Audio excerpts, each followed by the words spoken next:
Assalamualaikum warahmatullahi wabarakatuh, para mahasiswa, mahasiswi sekalian. Terima kasih atas perhatiannya. Ya, kita akan memperkenalkan mata kuliah fisika dan elektronika. Sebelum itu, ini nama saya, Dwi Joko Purbahadi. Tentang email dan nomor handphone nanti ada di My Class. Untuk video kali ini saya akan menyampaikan penjelasan tentang mata kuliah fisika dan elektronika.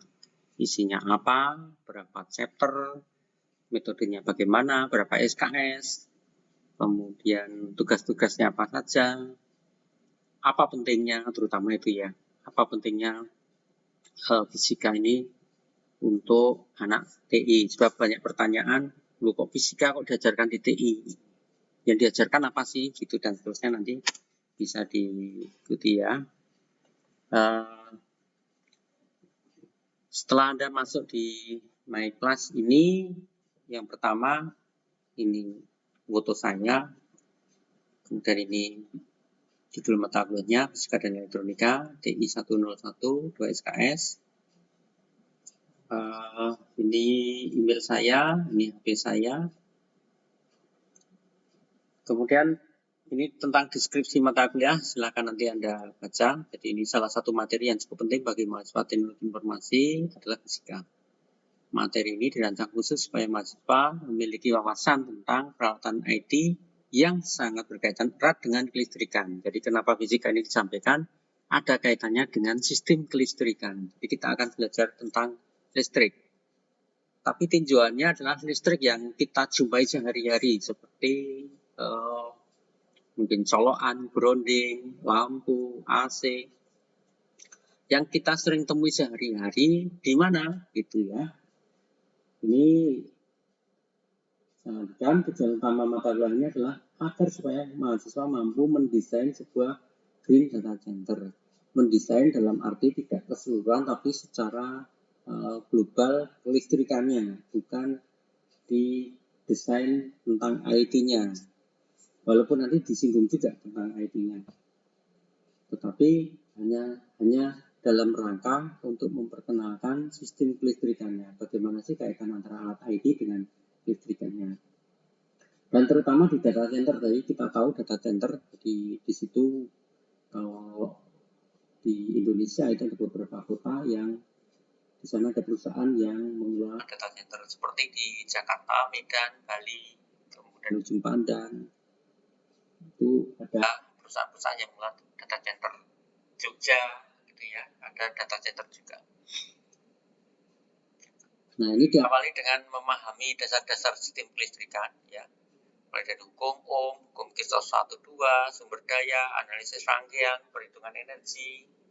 Ini penting di perhitungan energi karena Anda orang IT harus mengerti juga tentang energi, karena kita tahu bahwa saat ini konsumsi yang selalu dibutuhkan adalah konsumsi energi untuk IT. Jadi tanpa listrik tidak ada IT. Tidak ada sumber listrik berarti tidak ada peralatan IT. Kemudian setelah itu mahasiswa belajar tentang sistem kelistrikan di data center, khusus di data center. Kemudian meliputi UPS, Uninterruptible Power Supply. Jadi nanti apa itu UPS, kemudian sistem grounding, apa manfaatnya sistem grounding, kemudian ruangan. Ya, ini tidak kelistrikan tapi sudah masuk antara ya. Ruangan tidak ada kaitannya dengan listrik, tetapi ruangan penting ya karena dia menjadi bagian dari green data center juga. Kemudian layout ya, tata letak, kemudian safety system di dalam ruang data center. Nanti kenapa harus ada safety data center itu, dalamnya apa sih gitu ya, nanti kita jelaskan step by step dari minggu ke minggu berikutnya. Kemudian di akhir pembelajaran mahasiswa belajar untuk menganalisis dan merancang materi khusus tentang green data center. Jadi green data center ini syaratnya apa, kemudian cara merancangnya bagaimana gitu ya. Tapi rancangan dalam arti mungkin nanti deskripsi saja dalam bentuk teks dan satu atau dua gambar yang menggambarkan green data center, artinya ditinjau dari sistem kelistrikannya, ditinjau dari sistem safety-nya, penghematan energinya, nanti ada di akhir. Jadi Anda akan membuat tulisan tentang itu. Dan RPS ini ya, berikutnya Anda akan rencana pembelajaran semester RPS, silakan Anda buka, ini dibaca. Satu minggu baca satu chapter ya. Ini ada penjelasannya, apa sih yang mau diajarkan, apa dari minggu ini, apa sih targetnya gitu ya. Kemudian yang penting lagi adalah diskusi fisika. Jadi ini Anda kalau ada discussion ikuti ya, diikuti, karena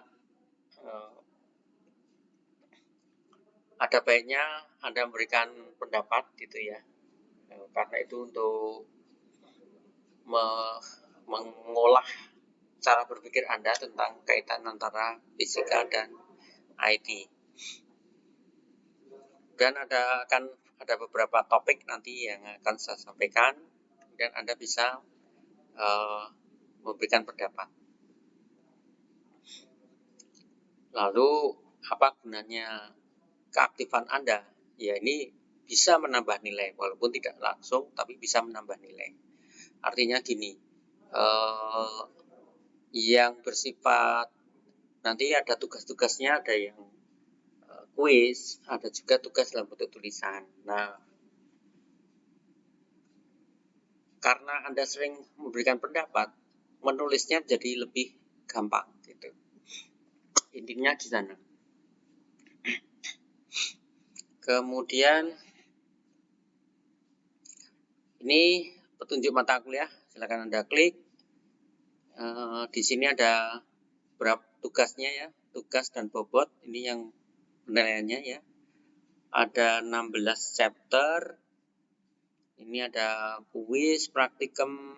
Nanti praktek ini masih tentatif karena berhubungan dengan prodi yang lain. Kita lihat jadwalnya apakah memungkinkan atau tidak, untuk atau nanti prodi TI akan membuat lab sendiri. Ini masih tentatif, artinya nanti ini bisa jadi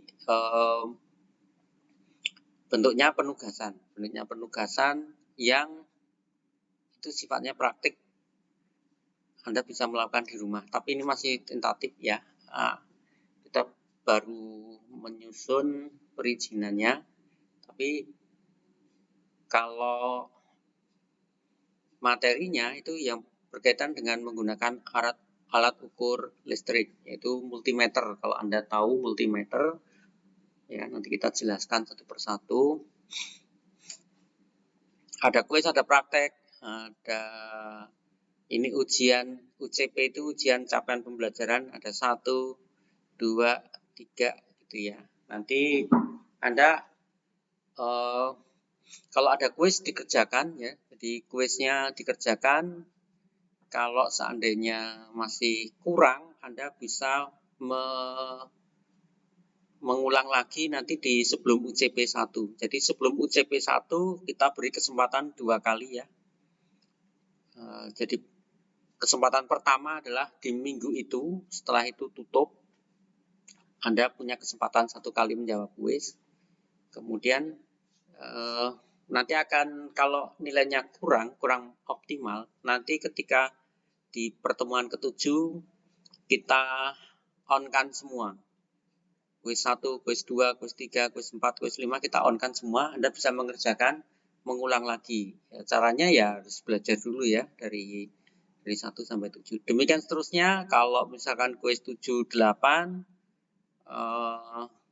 kurang nilainya, maka di pertemuan 10 kita hidupkan semua. Perhatikan baik-baik, di pertemuan 10 kita hidupkan semua untuk mengulang.